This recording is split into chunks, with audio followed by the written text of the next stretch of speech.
सब भाई दुआ करें, हमने तीनों मुल्ज़मान को जो है ना घेरे में ले लिया है। हमारे जो भाई हैं हम उनका बदला ले लेंगे। ये बहुत बड़ी कार्रवाई और पाकिस्तान को हिला के रख दिया इस कार्रवाई ने। कल जो है ना, कल टिकर चल रहे थे कि डीएजी ऑपरेशन की तरफ से मैसेज जारी हुआ था कि कोई भी पुलिस वाला बगैर हथियार के बाहर ना निकले। ठीक, हमने जो फुटेज देखी है और उसमें 3 लोग निकलते हैं, एक उसका वालिद, एक रेहान और तीसरा बंदा भी उन्हीं का भाई है। इसके वालिद ने जो है ना, जिस सब इंस्पेक्टर अदील ने पुलिस मुकाबले में उसको पार किया था, उसको जो है ना धोखे से 2-3 दफा बुलाया है, ये बहाना लगा कि मेरा बेटा जो है ना आपके खिलाफ कोई कार्रवाई का। सुने रेहान, ये जो सब इंस्पेक्टर अदील हैं जो शहीद हुए हैं, इनको धमकियां भी देता था। वो धमकी की एफआईआर भी उन्होंने थाने शफीकाबाद कटवाई है ना। तो इसके वालिद ने जो है ना बड़े तरीके से इनको जो है ना ट्रैप किया है और अदील को 2 दफा बुलाया कि मेरे बेटे को आप गिरफ्तार कर लो। अस्सलाम वालेकुम, मेरा नाम हसन शहबाज है। नाज़रीन, कल लाहौर में अफसोसनाक वाकया पेश आया जहां पर 3 पुलिस एहलकारों को शहीद कर दिया जाता है। ये लोग कौन है? दो लोग जो कि बदामी बाग के इलाके में शहीद होते हैं और एक जो पुलिस एहलकार है जो कलदम तंजीम का मरकजी दफ्तर है, उसके बाहर फायरिंग होती है और वहां पर एक कांस्टेबल शहीद हो जाता है।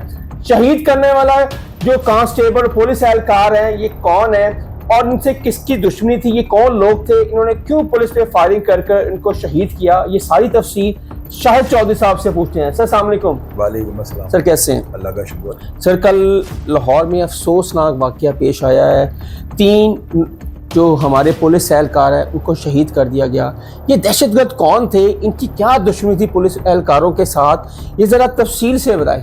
हसन भाई, पता क्या है, ये जो वाकया हुआ है ना, इसने पूरे शहर लाहौर को जो है ना रंजीदा कर दिया और ये 3 शहादतें जो है ना, इन्होंने समझ लेके हिला के रख दिया पूरे लाहौर को।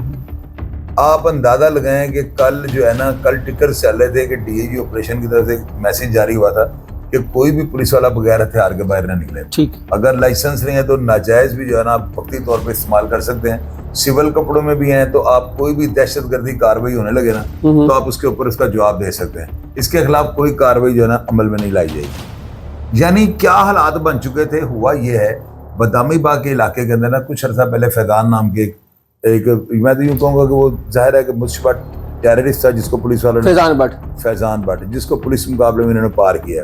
ये वही सर फैजान भट्ट है जिसने पुलिस एहलकारों को शहीद किया था। ये 3-4 पुलिस वालों को ये शहीद कर चुका था। और इसके वालिद ने ना मेरे सोशल मीडिया चैनल के ऊपर एक इंटरव्यू भी दिया था कि जी मेरा बेटा दहशतगर्द नहीं था। अब इसका मकतूल जो लड़का था, जो दहशतगर्द था फैजान, इसका भाई जो रेहान है ना, ये ज़हनी तौर पे जो है ना पुलिस वालों के खिलाफ हो चुका हुआ था।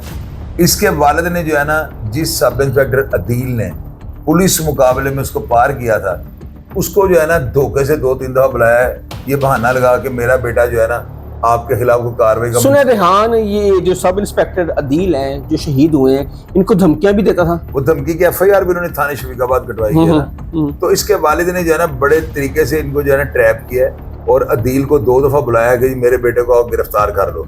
वो जाता था तो बाबा कैसे कहता जी वो हुनी बाहर निकले है, इस तरह का बहाना लगाता। उसने अदील को जो है ना मुतमिन किया है कि तुम्हें मैं अपना बेटा पकड़वाना चाहता हूँ। तो कल भी कॉल चला के जब बुलाया, ये वहां पे गया। सुना है कि दोनों की तलख कलामी हुई है। जो सब इंस्पेक्टर और हेड कांस्टेबल जब पहुंचे से घर के बाहर रेहान के, तो तलख कलामी हुई है, अंदर जाके पिस्टल लाके। वही बात बता रहा हूँ ना कि जब ये पुलिस वाला अदील सब इंस्पेक्टर साथ अपने मुहर्रर को लेके वहां पहुंचा है, जब जो ही ये वहां पे पहुंचता है तो वो आगे से गालम गलोच जो है शुरू कर देता है। पुलिस वाले जो है ना ये अलर्ट होने की तैयारी में थे, इतने में वो फायरिंग करके क्लाशन। सुनना है कि वहां पे दहशतगर्द भी थे, ये भी इतला है उस घर में।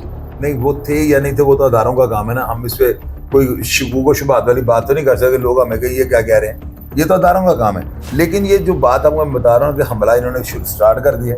इस रेहान ने फायरिंग किया ब्रेस्ट के साथ, वो अदील सब इंस्पेक्टर मौके पे शहीद हो गया। कांस्टेबल को भी फायर लगे, वो मौके पे शहीद हो गया, कोशिश कर रहा था, लेकिन एक पिस्टल के साथ क्लाशन को क्या मुकाबला, उसको भी शहीद कर दिया। फिर ये वहां से फरार होते हैं, जो वीडियो भी आई है। और वीडियो आपको मैं दिखाता हूँ। इस वीडियो में आप देखें कि ये बाकायदा राइफलें लेके नारे लगाते हुए है ना, अल्लाह अकबर, इस तरह की बातें करते हुए गली से फरार हुए हैं। फिर ये नवेकोट के इलाके में जा रहे होते हैं, रिक्शा एक छीनते हैं। रिक्शे का जो है उसकी तस्वीर भी आ गया, नंबर भी आ गया। उस रिक्शे पे ये नवाकोट जाते हैं, वहां पर जो है ना किसी तंजीम का कोई कलदम तंजीम का हेडक्वार्टर है वहाँ पे। हेडक्वार्टर था वहाँ पे, बाहर बैठे सिक्योरिटी गार्डों पर हमला किया, वहाँ पे भी एक शहादत हो गई, 2 कांस्टेबल जो वहाँ पे जख्मी हो गए, राहगीर भी जख्मी हुए हैं। राहगीर जो है ना एक वो बहुत शदीद जख्मी है। तो ये सारे जख्मी जो है ये ICU में, और शहादतें जो है 3 कन्फर्म हो चुकी हैं। उसके बाद ये वहाँ से जो है ना ये इसका LMC का कोई डाला, कोई उनकी गाड़ी छीन के जो है ना ये वहां से निकलते हैं और ये रावी रेहान शेखपुरे के इलाके में चले जाते हैं। वहां पर जब ये पहुंच जाते पुलिस जाहिर है अदारे CCD ये जितनी भी हमारी जितनी भी लॉ एंड ऑर्डर एजेंसीज हैं ऑपरेशन इन्वेस्टिगेशन एक्टिव थे, ये पीछे चढ़े हुए थे। ये भी आधे घंटे के बाद वहां पे पहुंच जाते हैं जायब कुआ पे। वहां पे जो है ना एक घर को इन्होंने जो है अंदर लोगों को यरगमाल बनाया हुआ था गन पॉइंट पे, और वहां पर ये जो है ना पुलिस पहुंच के ऐलानात करती है, ये आगे से जवाब देते हैं कि हमने गिरफ्तारी नहीं देनी। अब पुलिस फायरिंग शुरू कर देते, फायरिंग के तबादले में ये दोनों मारे जाते हैं। और एक अफवाह ये उड़ रही है कि इन्होंने अंदर सुसाइडिंग कर ली है। आपको पता है दहशतगर्द होते हैं, इनको ये डर होता है कि अगर हम पकड़े गए तो हमें ये कील ठोंक देंगे, हमारी आंखों में मिर्चें डाल देंगे, हमारे कान काट देंगे। दहशतगर्दों की तफ्तीश ऐसे होती है कि इनके जो ये ऊपर होते हैं ना ये डॉट्स खींच देते हैं, कान काट देते हैं, इनके नाक काट देंगे, तफ्तीश ऐसे होती है। उन्होंने उस चीज से बचने के लिए जो है ना खुद को यानी मार रही है, यानी सुसाइडिंग कर रही है। एक ये भी अफवाह जो है ना उड़ी है, लेकिन हमें इन चीज़ों पे हमारा कोई नहीं कि हम इन चीज़ों को बात करें। अफवाह हमने वो भी बता दिया कि अफवाह उड़ी है। अब ये सुनने में आ रहा है कि अदारों ने वहाँ पे जो है ना बाकायदा पूरे मोर्चे बनाकर जो है इनके ऊपर फायरिंग कर दिया। अब उसके बाद जो है ना ये जो जख्मी है ये अभी ICU के अंदर है, इनके अभी कोई इनके बारे में नहीं इतला कि इनका क्या बना है। लेकिन ये जो है ना बहुत ज्यादा खराज तहसीन वाला काम है कि पुलिस ने रात दिन निकाल लेनी। ऐसा ही है, बिल्कुल। और पुलिस ने साबित कर दिया है कि इतने कम वसाइल होने के बावजूद इन्होंने दहशतगर्दों को भागने नहीं दिया। जो सब 14 अगस्त का दिन भी था, जाहिर सी बात है 14 अगस्त है, कल 13 अगस्त थी। पुलिस अपनी सिक्योरिटी निज़ाम कर रही थी 14 अगस्त के हवाले से, जाहिर सी बात है वहाँ में मसरूफ़ थी। और ये वाक़या हो जाना उस रात को, ठीक है 13 अगस्त की रात को, और इतना बड़ा वाक़या पूरा लाहौर क्या पूरा पाकिस्तान लरज़ उठा है कि इतनी बड़ी दहशतगर्दी, 3 नौजवानों को दिन दहाड़े शहीद कर देना। और मेरी असला कहाँ से है इनके पास, इतना हैवी असला।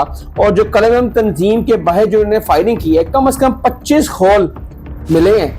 मैं आपको बताता हूँ, आपका ये सवाल जो है ना इसके बेजवाब है। ये दहशतगर्द जो होता है ना जिस तरह की कार्रवाई करने वाले, इनके लिए वेपन लाना कोई इतना बड़ा कोई पीछे इनका राब्ता भी था दहशतगर्दों के साथ। डेफिनेटली होगा ना, ये तो अदारे। और सुनने में फैजान भट्ट का भी राब्ता था। मैं बताता हूँ, सुनने में तो बड़ा कुछ आ रहा है, लेकिन अदारे जो है इस चीज पे रिसर्च कर रहे हैं, इसके पूरी तफ्तीश हो रही है। 2 पुलिस वाले, एक मिस्री शाह थे और एक लोरमाल से ये उठा ले गए हैं। क्यों? इनको जो है ना इनके रवाबत थे। और अब ये किस तरह के राबते थे, ये क्या आप अपनी तस्दीक की आपने? यार ये 100% बात है। अच्छा, ये बात 100% जो आपको बता रहा हूँ, मिस्री शाह लोरमाल से पुलिस वाले उठाए गए हैं और उनके रवाबत निकले हैं, दायर इनके मोबाइलों पे राब्ते कॉन्टेक्ट निकले होंगे। तो ये सारी चीजें अदारे इनको जो है ना ऐसे नहीं छोड़ेंगे। ये बहुत बड़ी कार्रवाई, और पाकिस्तान को हिला के रख दिया इस कार्रवाई ने। रात सारी पुलिस जो समझ लें कि पुलिस घूमती रही है जैसे घूमने का हक है। तो यही तो बातें मैं करता हूँ, हमारे जवानों को जो है ना अप्रिशिएट किया करेंगे, अपनी जान पे खेल के हमें जो है मुहैया करते हैं। सर हमने जो फुटेज देखी है और उसमें 3 लोग निकलते हैं, एक उसका वालिद, एक रेहान और तीसरा बंदा भी उन्हीं का भाई है। ये उनका दामाद है सुनने में आ रहा है, लेकिन अदारे देखेंगे ना भैया, हमने सिर्फ निशानदेही करनी है। अदारों का काम बनता है कौन गुनाहगार है कौन बेगुनाह, अदारों ने लिखना होता है। ठीक है, हमारा इन चीजों से कोई वास्ता नहीं। तो हम एक्सपेक्ट करेंगे कि आने वाले वक्तों में ऐसा कोई वाकया पेश ना आए जो कि हमारे नौजवान शहीद हो। यार मेरा नहीं ख्याल कि अब दोबारा कोई दहशतगर्द इतनी हिम्मत करेगा। जिस तरह मुंह तोड़ के इन्होंने जवाब दिया ना, 2 घंटे के अंदर जहन्नम वासल कर दिया, तो ये गलमियां नहीं है, वाकयात का हो जाना कोई बड़ी बात नहीं है। लोग कह रहे हैं कि देखे वो यहाँ से शेखपुरे कैसे गए। अब एक बंदे के पास कलाशनकोफ है, हाँ जी, उसको आपको इंडिया का बॉर्डर क्रॉस करो, वो कर जाएगा। 2 घंटे हुए वाकये को। बात यह है कि बना क्या पुलिस ने जाके उधेड़ के रख दिया। ऐसा ही है। और हम क्या कहेंगे हमारे देखने वालों को कि ये अब जो फैजान भट्ट है और रेहान भट्ट है उसके वालिद तो जहन्नम वासल हो गए, क्या इनके पीछे कोई और भी रिश्तेदार हैं, इसके भाई भी हैं? और भैया कोई भी है, पुलिस वाले जमीन बोस कर देंगे, खा जाएंगे उसको बचा। और वो घर भी कोई नहीं आएगा। वो मेरा नहीं ख्याल कि अब जो है ना उनका कोई रिश्तेदार इतनी हिम्मत भी करेगा। पुलिस वाले ने जो कर दिया ना बहुत बड़ा काम है, बड़ा क्रेडिट वाला काम पुलिस ने किया है। और मैं IG पंजाब में सुहेल जफर चड्ढा साहब की टीम को, जितने भी पुलिस के अफसरान शामिल थे, उनको खराज तहसीन, बिल्कुल ऐसे ही खराज तहसीन के काबिल हैं। और ये मुझे बताएं अब क्या कहेंगे जब इनका पोस्टमार्टम होगा, जो ये लोग हैं रेहान भट्ट, उसका वालिद, इनकी जो जाहिर है इनकी बॉडी इनके वर्षा को मिलेंगी, देंगे मिल जाएंगी कि पुलिस एहलकार खुद दफनाएंगे? और मरने वाला तो मर गया, वो पुलिस वाले नहीं दफनाएंगे, वो दे देंगे इनके वर्षा को, दे देंगे। वो कब तक तमाशे वाली देंगे? बात। जाहिर है पोस्टमार्टम होने के बाद मिल जाएंगे इनको। मिल जाएंगी और अपनी कस्टडी में उनको दफनाएंगे? ये नहीं मैं कुछ कह सकता। डेफिनेटली ऐसा होता तो है, पॉसिबल है कि ऐसे हो, लेकिन कोई इसके बारे कोई में इंतशार पैदा ना हो, किस तरह ना हो। असल में इसके बारे में अदारों की जिम्मेदारी है, वो क्या करते हैं, हम बेहतर पॉलिसी में जो समझेंगे कर देंगे, लेकिन ये है कि इनकी वर्षा की जो है ना हवाले कर दी जाएगी बॉडी। बिल्कुल। नाज़रीन, ये थे senior crime manager Shahid Chaudhary साहब और आपने इनकी तफसील से बात सुनी कहाँ से ये शुरू होता है। फैजान बट को अप्रैल 2024 में सीसीडी ने और पुलिस एहलकारों ने मिलकर मुआयना पुलिस मुकाबले में हलाक किया, क्योंकि अपनी साथियों की फायरिंग से फैजान बट हलाक होता है। उसके बाद बताया यही जा रहा है, जो जराए बता रहे हैं कि रेहान भट्ट अपने भाई के बदला लेने के लिए जो सब इंस्पेक्टर है जो उसको बुलाया, उसको धमकियां दी, वो घर गया और फिर तलख कलाम में आई, उसने अंदर से राइफल लेके आया और कांस्टेबल, हेड कांस्टेबल और सब इंस्पेक्टर को शहीद कर दिया और फिर जाते जाते एक और पुलिस एहलकार को शहीद कर दिया, जिसमें 2 से 3 जो पुलिस एहलकार जख्मी हुए हैं, जिसमें कुछ शहरी भी जख्मी हुए हैं। नाज़रीन, ये कल अफसोसनाक वाकया पेश आया और पूरे लाहौर में इस टाइम खौफ व हरास फैल गया था, क्योंकि ये लोग जहां से गुजर रहे थे वहीं पे फायरिंग करते थे। लेकिन अल्लाह का शुक्र है हमारी पंजाब पुलिस ने, सीसीडी ने और दीगर अदारों ने मिलकर इन लोगों को जहन्नम वासिल किया। हसन शहबाज को याद है, कमेंट सेक्शन आपके लिए अपनी राय का इज़हार जरूर कीजिएगा। तब तक के लिए अल्लाह हाफ़िज़।